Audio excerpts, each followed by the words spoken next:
नमस्कार, मी भगवान वानखेडे. आपण पाहताय पंढरपुरातील सर्वात पहिले YouTube news channel Pandharpur live. मी आता पंढरपुरातील नवी पेठेमध्ये असलेल्या महादेवाच्या मंदिरामध्ये आहे. आज या ठिकाणी आद्य वीरशैव महिला मंडळाच्या वतीनं हळदी कुंकाचा कार्यक्रम ठेवण्यात आला आहे. आज आद्य वीरशैव महिला मंडळाच्या वतीनं पंढरपूरमध्ये सिद्धरामेश्वरांची पायी दिंडीही काढण्यात आली. महाराष्ट्रामध्ये प्रथमच अशा पद्धतीनं लिंगायत समाजाच्या महिला भगिनींनी अशा प्रकारचा उपक्रम राबवला आहे. या ठिकाणी या मंडळाच्या अध्यक्षा डॉक्टर शोभाताई कराळे आहेत. आपण त्यांच्याकडून जाणून घेऊया कशा पद्धतीनं त्यांनी लिंगायत समाजातील महिलांना संघटित करून या महिलांना आपल्या कौटुंबिक जबाबदारीतून थोडासा वेळ स्वतःसाठी काढण्यासाठी हा उपक्रम राबवला आहे.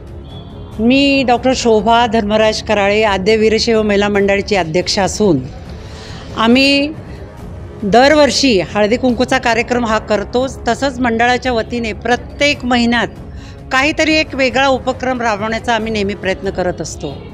यावर्षी हळदी कुंकूच्या कार्यक्रमाला एक वेगळं स्वरूप द्यावं आणि आजवर जी गोष्ट झाली नाही ती करावं म्हणून आम्ही आत्ताच नुकतीच जी संक्रांत झाली त्या यात्रेचं स्वरूप सोलापूरची यात्रा आम्ही पंढरपूरला घेऊन येण्याचा आमचा म्हणजे जे ध्येय होतं ते आज आम्ही साध्य करण्यासाठी आज एक नंदीध्वजाचं प्रतीक म्हणून सर्व महिलांनी हातामध्ये नंदीध्वज घेऊन सिद्धरामेश्वर प्रतिमेचं आम्ही पायी दिंडी काढून सिद्धरामेश्वरचा प्रचार केलेला आहे. त्यांचा नामघोष करत आम्ही पायी दिंडी काढलेला आहे.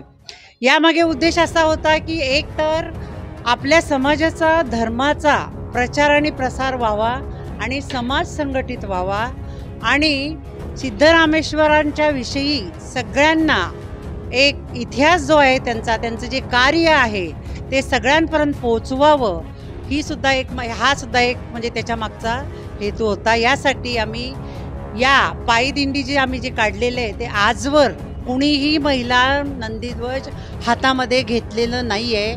अशा तऱ्हेचा उपक्रम आद्य वीरशैव महिला मंडळाच्या वतीने संपूर्ण महाराष्ट्रामध्ये पहिल्यांदा आम्ही करून दाखवलेले, याचा मला सार्थ अभिमान वाटतो. आणि याच्यामागे एकच संदेश असा जातो की स्त्री पुरुष हे वेगळे नाही आहेत आणि आमच्या समाजातील महात्मा बसवेश्वरांनी आणि सिद्धरामेश्वरांनी हे आधीच 12व्या शतकात सांगितलेलं आहे.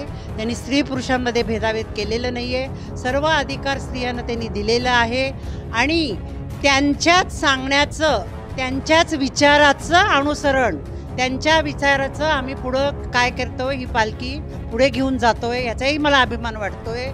आणि त्यांच्याच विचारांचं अनुसरण आम्ही करून आणि सोलापूरचे जे राजशेखर हिरे आहेत त्यांची रीतसर परवानगी घेऊन आम्ही हे करण्याचं धाडस आज केलेलं आहे. याचा मला सार्थ अभिमान वाटतो, आनंद वाटतो.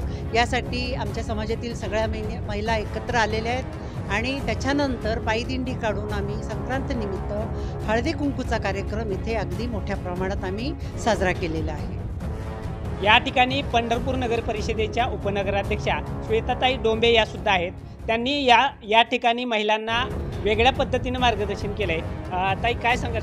प्रथम मी आद्य वीरशैव महिला मंडळाच्या अध्यक्षा डॉक्टर शोभाताई कराळे तसेच उपाध्यक्षा सौ संजीवनी काकू ठिगडे व विशालाक्षी काकू पावले यांचं तसंच संचालक मंडळाचं पहिल्यांदा खूप आभार मानते आणि खूप कौतुक करते की यांनी समाजाला संघटित करण्याचं काम केलेलं आहे.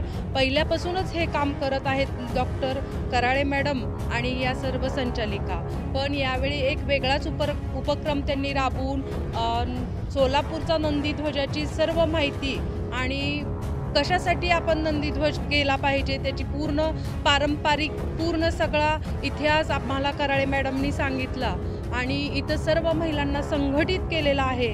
फक्त इथं मी आवर्जून एक महिलांना सांगते की लिंगायत समाजातील सर्व महिलांनी आपल्या घराबरोबरच समाजालाही थोडा वेळ देऊन, आत्ता महिलांची उपस्थिती तशी पण भरपूर आहे पण इथून पुढे देखील सर्व महिलांनी समाजात मिक्स होऊन इथे प्रत्येक कार्यक्रमाला यावं असं मी आवाहन करते. धन्यवाद. निश्चितच सर्वच समाजातील महिला भगिनींनी आदर्श घ्यावा अशा पद्धतीचं कार्य वीरशैव महिला मंडळ करत आहे. पंढरपूर लाईव्हच्या वतीनं या सर्व महिला भगिनींना शुभेच्छा देतो. पंढरपूर लाईव्हसाठी भगवान वानखेडे, पंढरपूर.